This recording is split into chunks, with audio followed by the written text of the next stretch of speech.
All right. Well, I appreciate it. Thank you. Nice job. Nice job. Nice job. Let's set it down, Tom. Thank you very much for a great camp experience as always. Absolutely. Absolutely. Really appreciate you guys. Absolutely. This is why I come, because no matter how bad I screw up, it's here. Yep.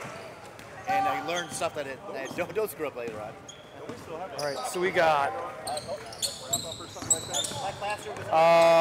You guys already had that. Did we? Yeah, that was the one with the picture and whatever. Oh, okay. Well, that works. So I get to go home now? Yes, you do. Yeah. Sweet. Ethan, Brent.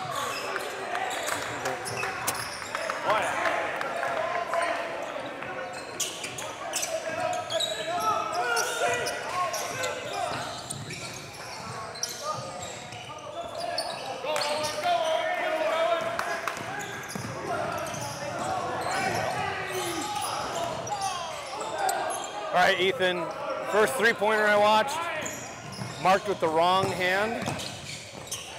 High school, college doesn't make a difference. We're gonna mark with our top side hand. I'm gonna try to come out so you guys can see this on video, so it helps reinforce. We'll call this collectively for all three, even though you may or may not do it right or wrong. You can pay attention to what I'm talking about.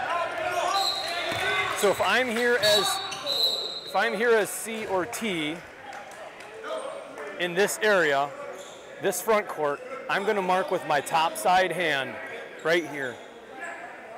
If I am at the other side, I'm going to mark with my other hand, which is the closest to the division line. There's mainly two reasons for that. The first one is so my partner can more easily see that I've taken this three-pointer, because what if it's between you two and shit, all of a sudden we got two people marking the same three-pointer. So use the top side hand as a better probability that your partner can see it. Second part is the table and statisticians need to know there's a three-pointer. So we need to have more probability that the table can see that as well.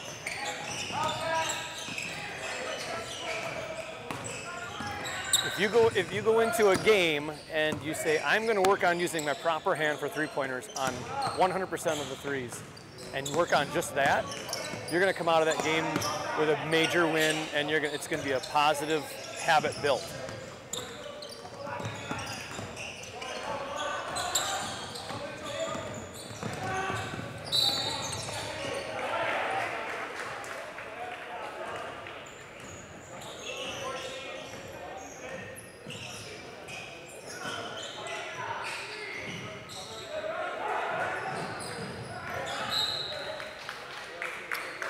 Well, it looks like White has no subs at all. So this means that when they get to the second half, they are going to be just destroyed. It might get quite sloppy.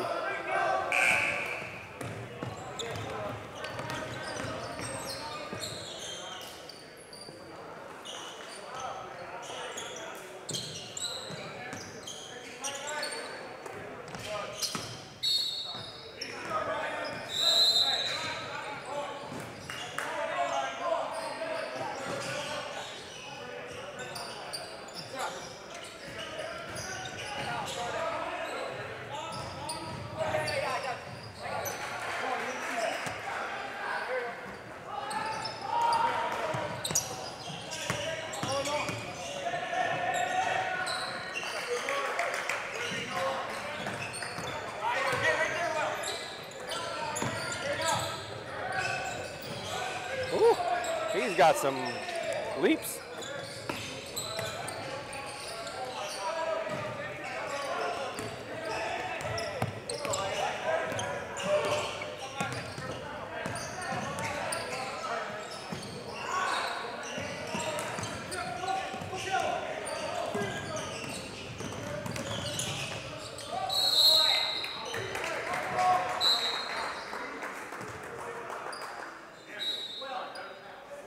Okay, jump ball, great. Let's talk about who looks at the table. Who looks at the table on a jump ball? In essence, the easiest way to remember this is nobody turns around to look at the table. We rely on the person across from the table or people across from the table to tell me whose ball it's going to be. Point is, we have more eyes on the court. Tom, you should have got that push through right away. Be prepared for it to happen again.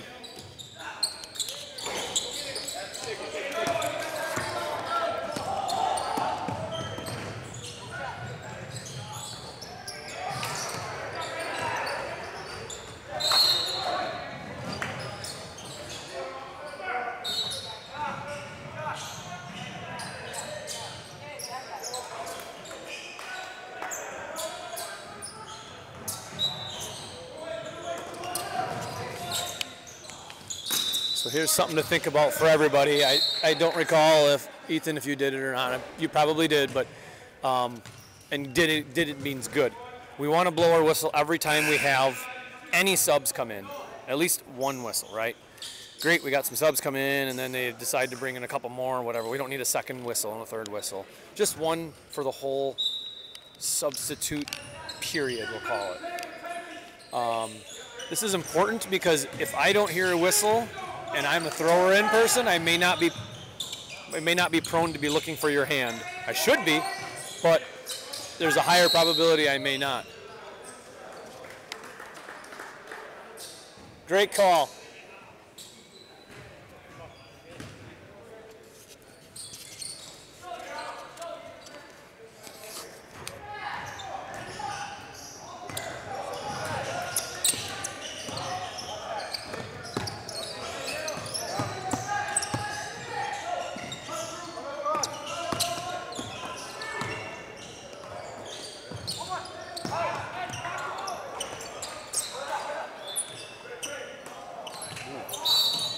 He's brutal.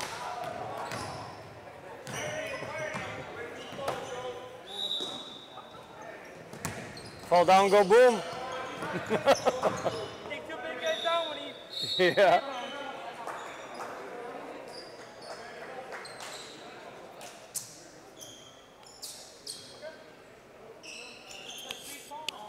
Yeah.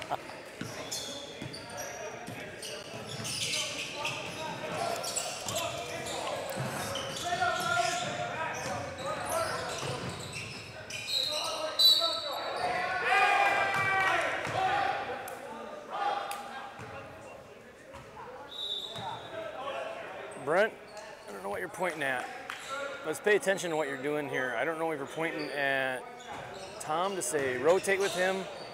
You just stand there. Just stand there and observe players. Don't worry about your partners. Knowing that they have to switch, great. Your job as the non-rotating player, pay attention to the players. Or non-rotating official, I mean. Pay attention to the players.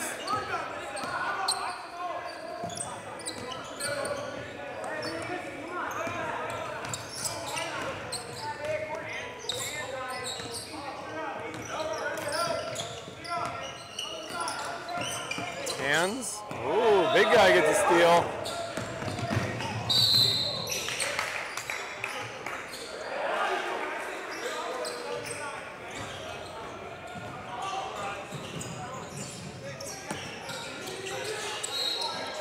This is where we need to practice the secondary timed whistle, patient whistle. Mm-hmm. Let him decide to call it. Okay. If he doesn't call it, and I can say in my mind, that's a foul, that amount of time that I waited, now I can blow my whistle if he didn't. Okay. It takes a lot of practice to do that. By all means, I'm still working on it. If I can say in my mind, that's a foul, and he didn't do it, and I can still go get it.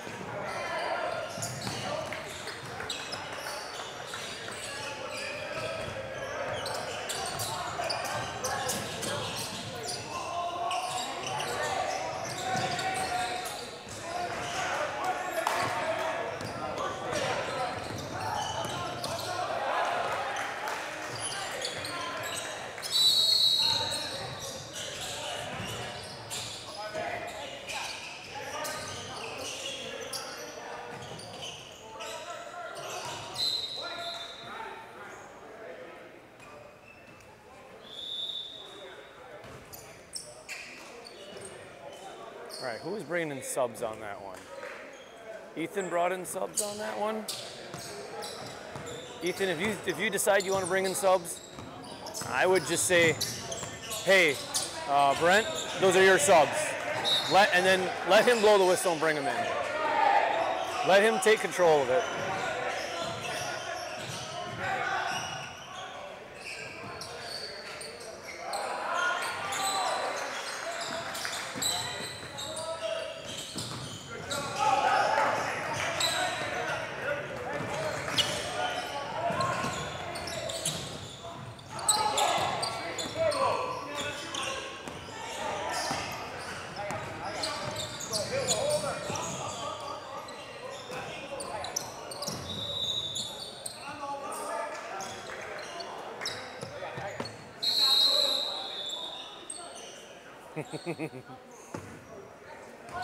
He was smack dab in the middle for the longest time. Yeah. When you get busted and you're standing right in the center dot of the lane, there's no hiding from that one.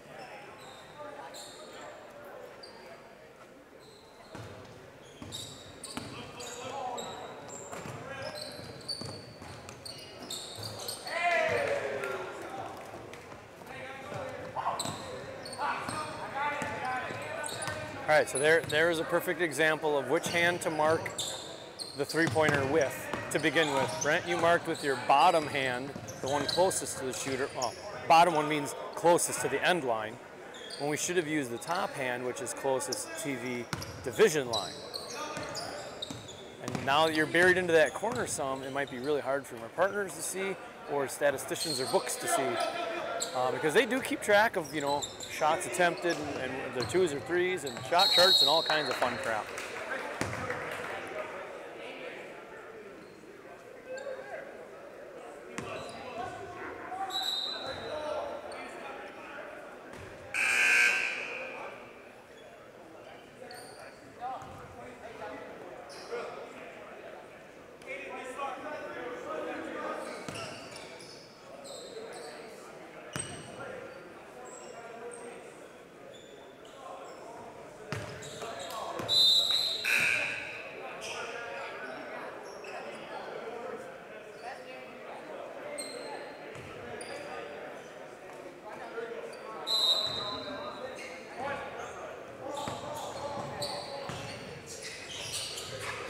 Did you see what they just did wrong there? And we're going to talk about this at timeout or probably halftime. So what I just saw there was my center was showing one shot while we still have subs going in and out. So if I was a lead and I'm about ready to throw that ball in and I look at my center, I should be looking at my trail too. If I look at my center and I see this, it means it's go time, even though yet it's not go time. So I, as a center, don't show anything until my trail shows me that signal, right? Trail is one driving all the subs during a free throw situation, unless he's off talking to a coach and I'm doing it now, but then I should have my hand up, right?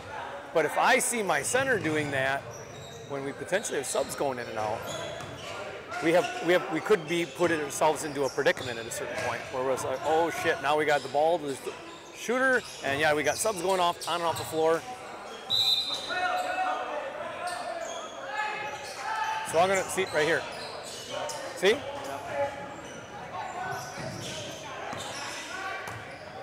I think they feed off each other because they probably breath together all the They're time. brothers. Yeah.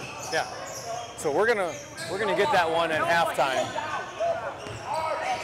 and you're welcome to listen in. It'll be a good, because I just talked to the previous crew about it, and it's about looking professional on the floor. And when we apply this free throw technique, it's gonna look spotless, and it's gonna look well oiled.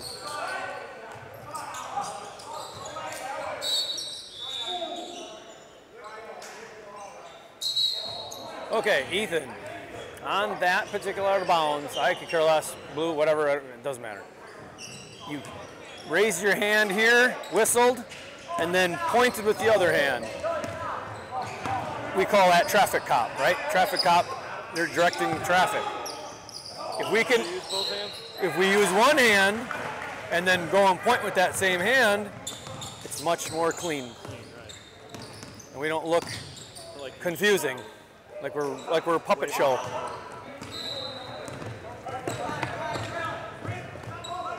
Three steps? Sounded like three. No, they deemed it not to be a travel.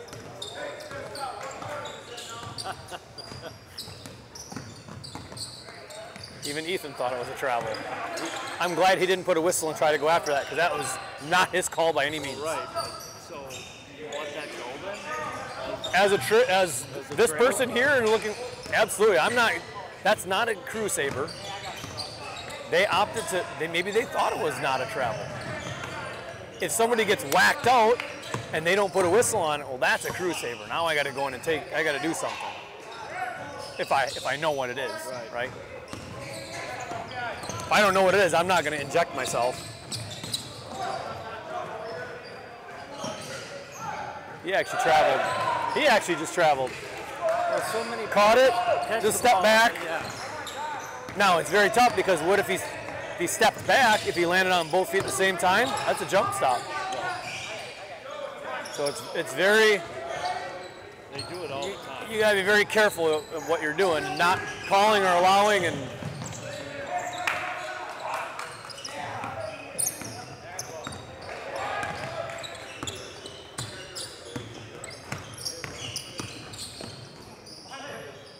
Close game.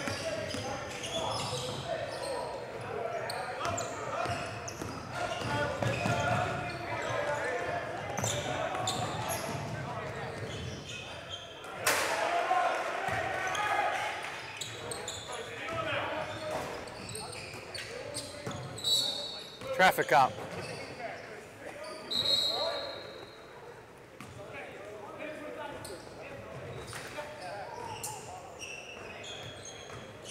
Tom, right? Yeah. Tom, when we got subs coming in and out, I don't want, I as the thrower in or anybody else on the floor, I don't care how many subs are going in, 1, 2, 5, it doesn't make a difference. All I want to see is an open hand saying, don't put the ball in the play. And that one you're showing 1, or 2, or 3, or whatever, I don't know. In that case, you're showing 1. All I want to see is, don't put the ball in the play. Now I'm good. I'm either going to drop it. I typically will give a point or a thumbs up or a whatever, some kind of acknowledgement rather than just drop it, but whatever. He and I are both in that habit. And what happens if we have 6 subs coming in? Got both ankles. Nope. Boop. I got subs. I'll worry about how many there are and 6, 7 subs, whatever. And I may even stand there and do this. 1, 2, 3, 4, 5. 1, 2, 3, 4, 5. Now we're good. And that guy, my thrower in, will sit there and watch me count them. And if I'm a good thrower in person, I'm also counting them to make sure that he didn't miscount. Because I've actually did a college game where 2, if not all 3 people counted, and somehow we still end up with a 6th player on one team. Because, or maybe it was 1 person, it doesn't make a difference. We screwed it up. Right.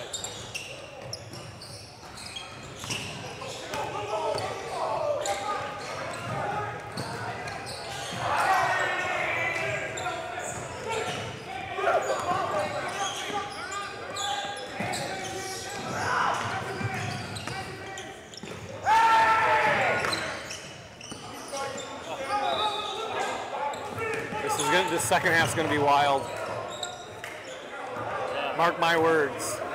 Tom wants me to go in the second half. Oh boy, you better be ready. White has no subs, so they're already running on fumes. So they're going to be sloppy. We can see we have a block, and they're just yelling like showmanship type stuff. Free throws? Let him go. Let him go, Ethan. Let him go. I could care less.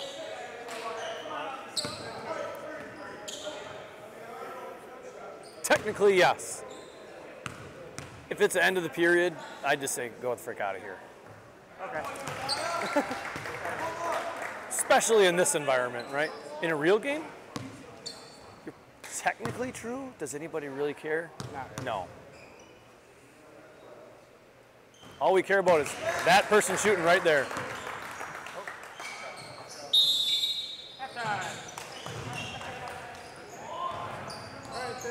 All right. Is the arrow correct? Oh, I'm staying to watch. Don't worry. Tom, does anybody know the arrow correct? The arrow, I think You're checking, okay.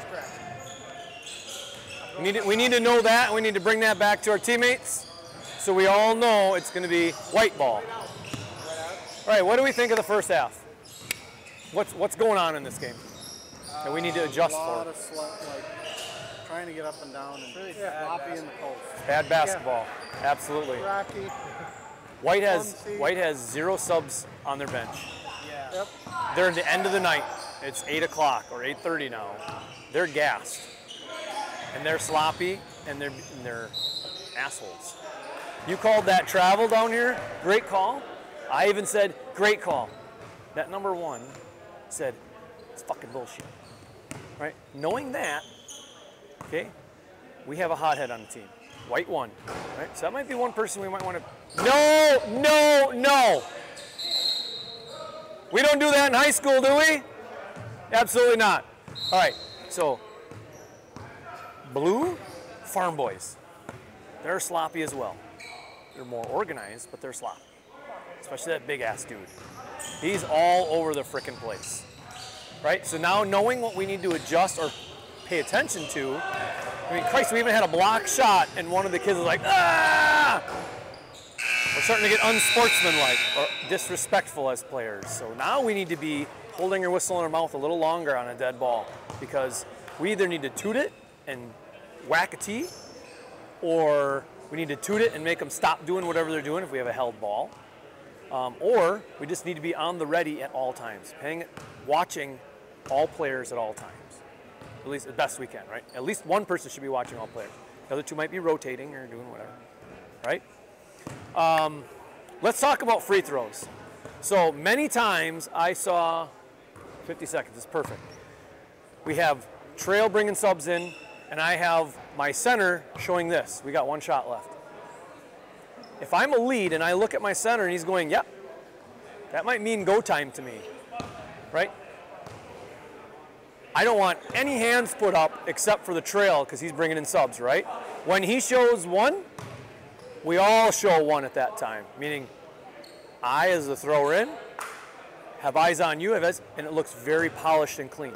When if the lead's showing, okay, we got 2 shots, lead's not going to show 2 shots until the Trail turns around and says 2 shots, right? So Trail is driving the whole show on free throws.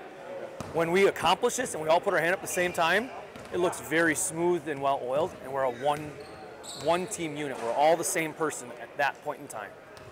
And it looks very nice. What can I drink? Yeah, I know.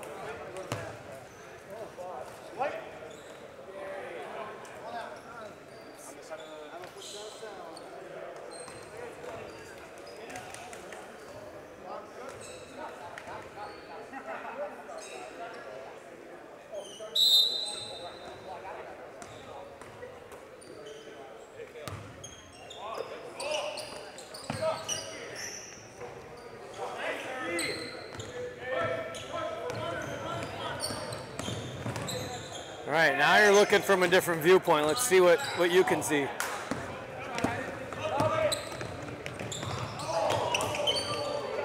Oh, he got throttled. He actually got throttled on that. He went into the bleachers.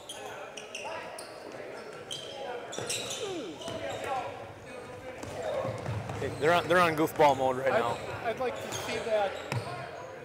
Did the big guy 34 really run into him, or maybe it just went bad for him? Oh, when they all fell over down here? Last play down here. Oh yeah. Don't know. I wasn't right there, and I'll defer to the guy. I think he did. It didn't look good from here. No. And now they're all joshing around. Maybe they won't go after each other if they're just all collectively joshing around. Or something bad's going to happen.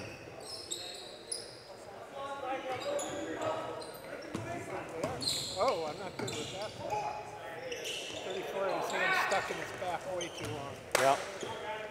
I tried to set that with the first call of the game. Apparently the message didn't get through. 34 is big, and he's also very sloppy. Uncoordinated. I just don't like the hand checking. Hands in the back bother me. Because I can never tell how hard they're pushing. Yeah. As long as he's not displacing him, whatever. Dude's got the ball. I'm not going to give you a lot of mercy if I see that. Oh, if he has the ball, yeah. And that's it's on the automatics list. Yep. Oh, no. Yeah. So I saw you when you're bringing subs in near the end of the half. What is your partner's name up here? What's his name? Steven. Yeah. So Steven and I noticed this, and I'm like, look at how he's bringing subs in right now. And you're looking at your partner and going, I'm waiting for one sub to come off. Right. What do we do when we have 7 subs coming off?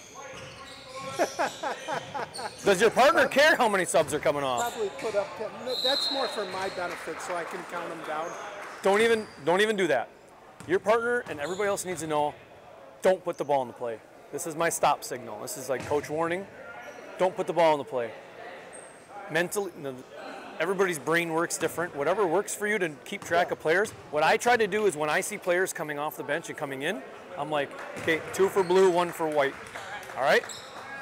I'm going to watch 2 for blue should come off, 1 for white. Now, before I put this thing down, I'm going to go 1, 2, 3, 4, 5. 1, 2, 3, 4, 5. Now go. And the important thing is, film's going to pick me up counting 5. My partner is going to watch me counting 5 or 10, 5 and 5. And sometimes I'll do this and I'll go, wait, because I may not have kept track of who's going. Sometimes you think I got subs coming in and all of a sudden another one flies in. So it's worthwhile to just check. And then they're going to get in the habit of also counting, even though they're not bringing subs in. They're like, ooh, that was a lot of subs. 1, 2, 3, 4, 5. 1, 2, 3, 4, 5. Okay, now I feel safe because if we F that up, that's on us. Yep.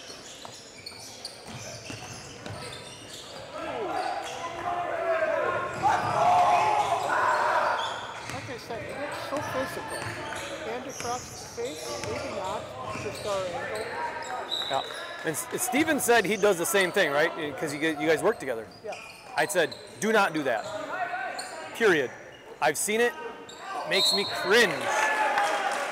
Just, whoop, I got subs, and I can even count in my head while they're doing it. I see 5 there, and I see 5 there. Okay, we're good. Free throws are a little easier. You can count that many players, and usually you have 3 up top. I had a order of play question here. So, you want to count the basket first? To the table you're talking? Yes. Absolutely. Always basket first. Always. Mentally, I always process it in the order it happens, so thus I've always called fouls first. What about if there's no basket? Do I need to do any of that first, or can I just report the foul? Come in and report the foul. The only time I would say no basket to the table or to anybody would be I got a charge and the ball went in and everybody's like, oh my God, yeah. Whoop. No basket, charge. And hopefully the table's, now, if by any means I still feel the table might be counting the basket, I might even say, no basket, white 20, charge. Yeah, that's going to take some getting used to. Absolutely. But if we get in the habit of doing basket first, color, number, and result.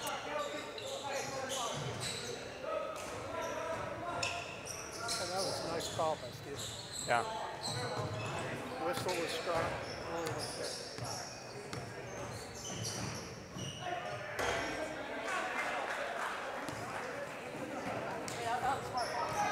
When that ball goes up, you're still counting with this hand. That's also the hand you flag with. Gotcha.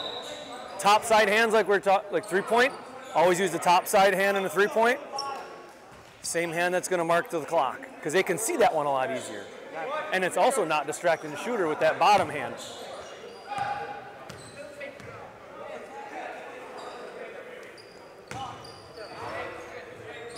lot of people struggle with what do I do with my hands and whatnot as a center. And in fact, here's a story. A year ago, I was working long time. I work with a variety of people for high school, but we typically have around a 8 to 10 person larger family. And we all work a lot of games together. We come in at halftime, and we're at whatever school. It doesn't make a difference. And I'm like, do you realize that when you're doing your free throws as a center, I don't know what the hell you're doing with your hands. You're pointing all this freaking other place. And I'm like, what in the hell are you doing? He goes, what do you mean? I'm like, all you have to do, let's say I'm down here, all I do is I count with my top side hand. 1, 2, 3, 4, whatever. When the shot goes up, I do this. I'm not doing this, whatever, all this kind of goofy shit. It's just count with my top side hand. Here goes the shot. That same hand goes up. If you do all this other crap with this bottom hand and all this, even count with the wrong hand, it could be distracting to the shooter. They might potentially see it in the corner of their eye. So you wouldn't signal before he gets the ball how many shots he has? Oh, yeah. You're thinking 2-man? 2 or 3 before he gets the ball. We're going to have 1 shot, 2 shots. Now my hands come to the side. I mean, Nope. We're going to do this. We're going to do this to the group. Yeah. 2 shots, and then just count. They should be paying attention. They should be paying attention. 1 shot, 2 shot, 3 shot. We have all 3 officials doing it. Or in a 2-person game, we have both officials doing it. If they can't pay attention that long, then that's their problem. I always looked at that as a courtesy for the benches and the scorers table. They should know already, especially scorers table. And especially, and especially if I come to the table and I'm reporting 20 hit, 2 shots. Well, now they know 2 shots already. And I turn around, 2 shots. All right. So continue doing everything I'm doing except signal how many shots are left. Correct. Even in 2-man. Even in 2-man.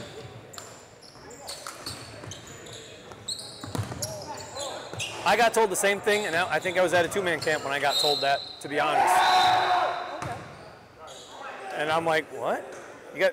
Oh my God, that makes so much more sense once you realize the why. I don't want to distract the shooter. All I got to do, okay, so here we go. We're doing 2 shots, 1 shot. We're going to find out here. He's going to tell us. 1 shot. 1. Now I'm going to count with my top side hand. Oh, now we're not going to do 1. Now we're going to do it. Now we're going to do it again. Hopefully we do a 1 again. 1. Now let's just count with that top hand. Wrong hand, but it's not. At least we're not hand waving all over, doing this, because now we're drawing more attention to what's needed. He also didn't shot time. Also true. Oh, he came up. Did they rebound or not? No, I mean off the rebound and free throw. Oh, chop. Which I guess 100 million years ago when I was self-taught was the way. Yeah, you should be. Does the table ever look for our chop? Absolutely not. But if we're not doing our proper mechanic and somebody says, well, the clock didn't start because you didn't chop, well, holy crap. That's on me now. In my world, we instruct him to do that because so many of our sport keepers are timekeepers. Yeah, exactly. Who are frightened to death at the end of a close game. Yeah.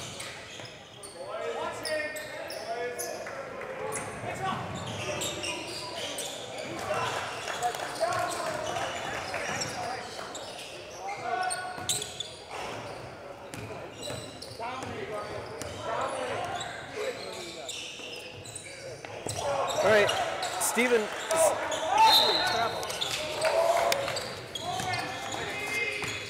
Stephen, a small nugget there when we're walking. This is a perfect example right here. Why walk when we can jog? Why jog when we can run? So in this scenario, we don't just, going from C to C, we don't just walk up the floor. We at least show a jog. The jog could be the same speed as a walk, but at least it looks like I'm hustling. And I should be doing that 100% of the time.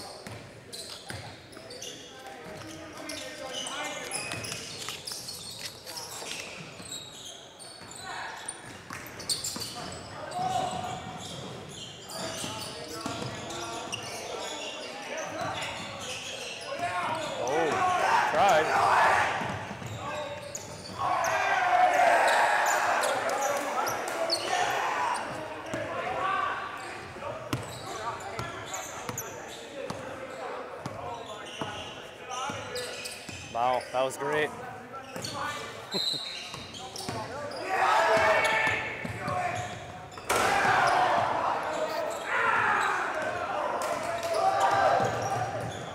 Oh, and one. I'm not going to tell you how to coach, but I'd be calling timeout there.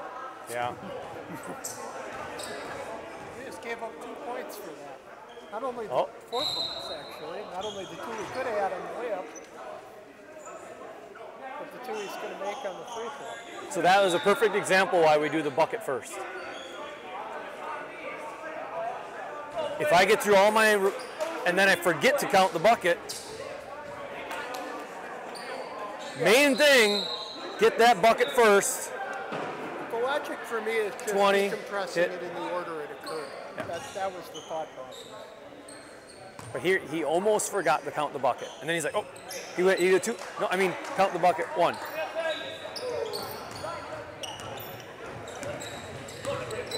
Hopefully a table is going to be good enough to say, he made the basket.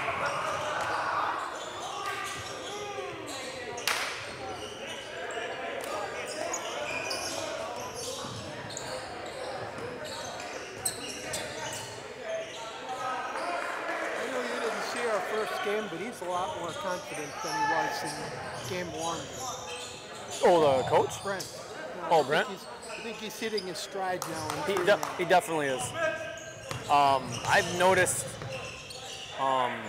some definite positive adjustments, even in confidence in making his calls. That's what I mean. Yeah. He was real stiff. He didn't rotate at all. Yep.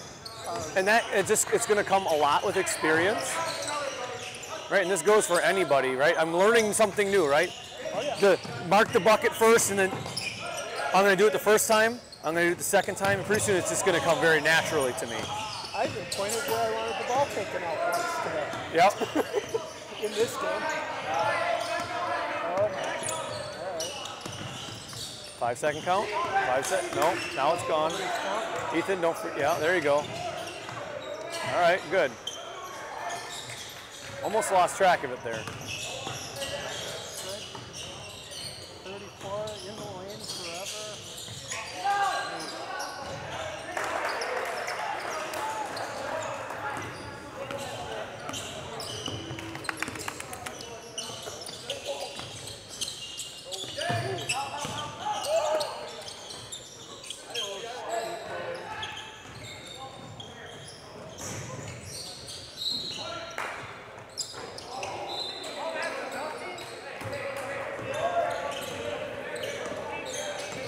All right, with 5 minutes left. 5-point game. Score or fouls is 7-2.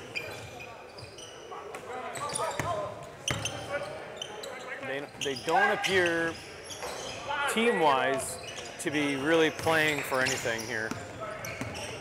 They're just playing till the end. Hopefully they're staying playing and not getting more than that.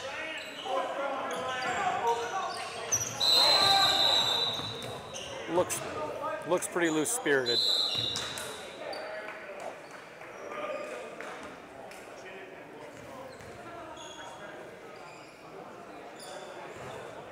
Obviously they have no subs, so if we're gonna nail this guy with his 5th, Make it a good one. make it obvious. Make it that he earned his 5th foul. If we're gonna make him play 4 on 5, make sure they earned it. Which number? 24.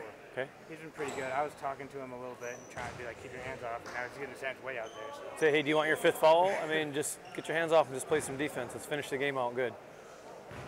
You know, they're having fun. They're both having fun. Yeah, there's not really it doesn't appear that anything's going to happen. Doesn't mean we let our guard down, that something bad might happen. For being a 5-point game, it's pretty... Oh, they're just screwing around. I mean, like you said, it's the 8 o'clock game. They're not playing for any trophy. They're just finishing the night out. Yeah. So let's remain in that good zone right now. We could have one play that could F up this whole game for us as a crew. So let's keep our guard up and keep finishing out strong. I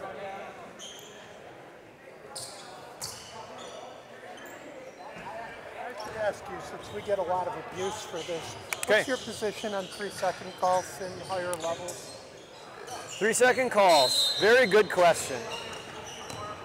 I'm not backing off on the one I had in this game. No, that was in the middle of the absolutely. And I was thinking to myself, you blew the whistle. He's still standing right directly in the middle. If they're around the edge, and okay.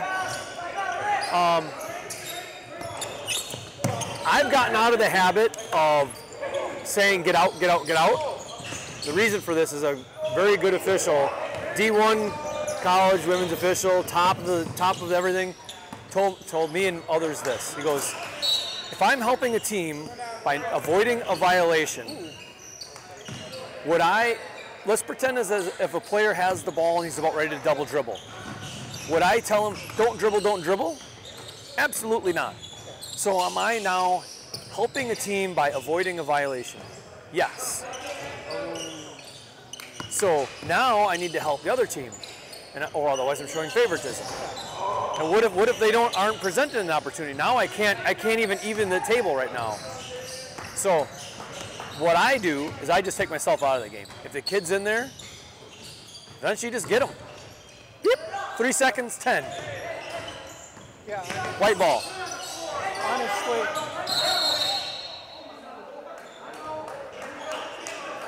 good timeout. Yep. Good. Now I'm not going to be 1, 2, 3. Oh, you're dinged. You know, everybody pretty much goes for you got to be in there at least 4 seconds. Something solid, right? I've been known to count out loud. Not needed.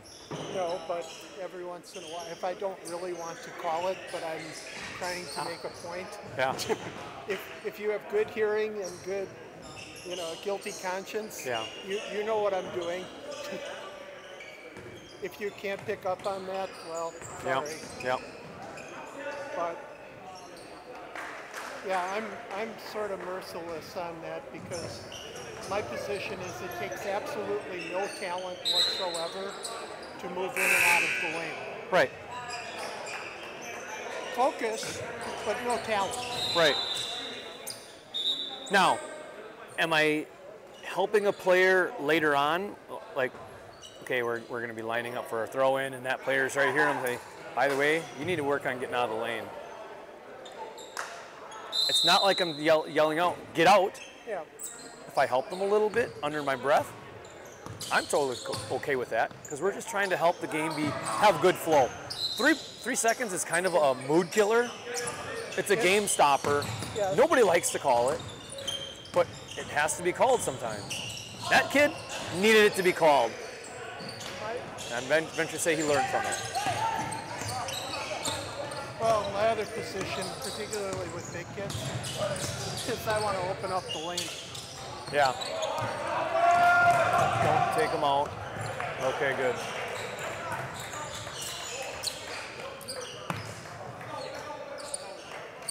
Makes it a little easier for me to get the one-on-one matchups as opposed to the 3-on-2. Yep. Where's the ball? Outside. You tell me. Where was the travel? Brent.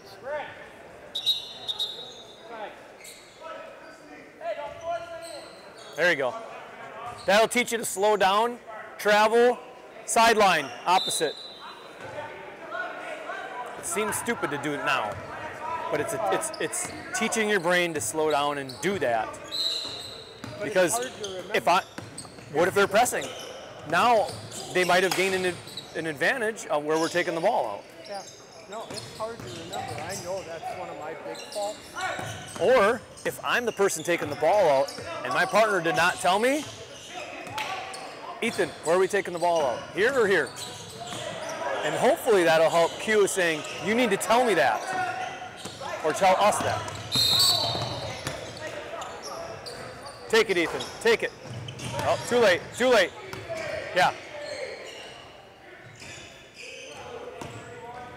Take it because it was his call.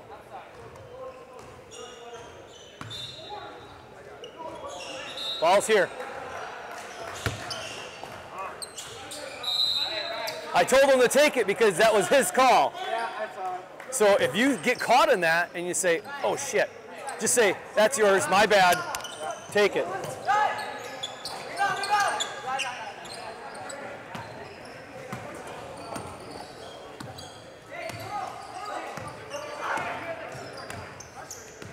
We all get caught in double whistles. And at times it's, my eyes shouldn't have been there. I will look at my partner and say, my bad, I shouldn't have looked at it. And we'll joke about it. And I better not be doing that again, or they're gonna be on me, or we'll have another bigger laugh about it, or they're gonna start getting pissed. Like, hey, are you gonna let me call the things that are in my area? I mean, come on.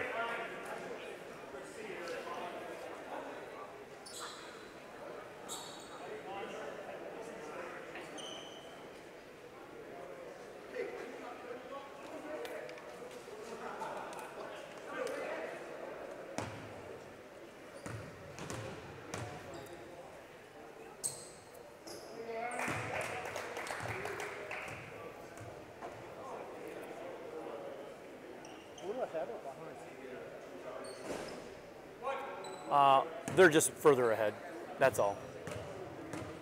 Actually, they just finished up their half?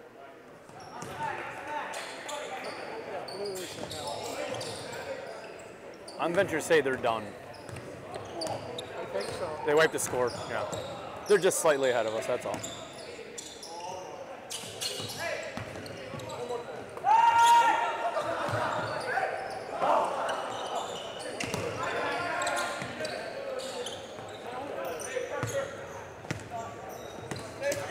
Don't play it, just lollygag it.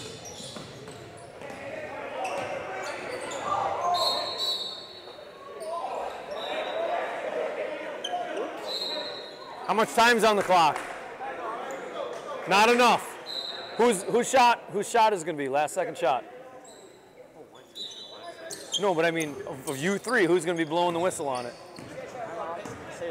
Then you take it. You tell them, my clock.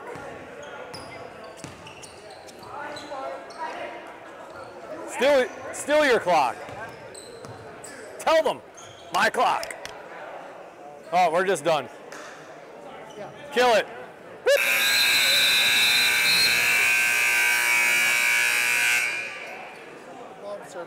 The point of that is because they might not have visual of the clock, and they might not realize, holy shit, we only have 20 seconds left. So I'm helping.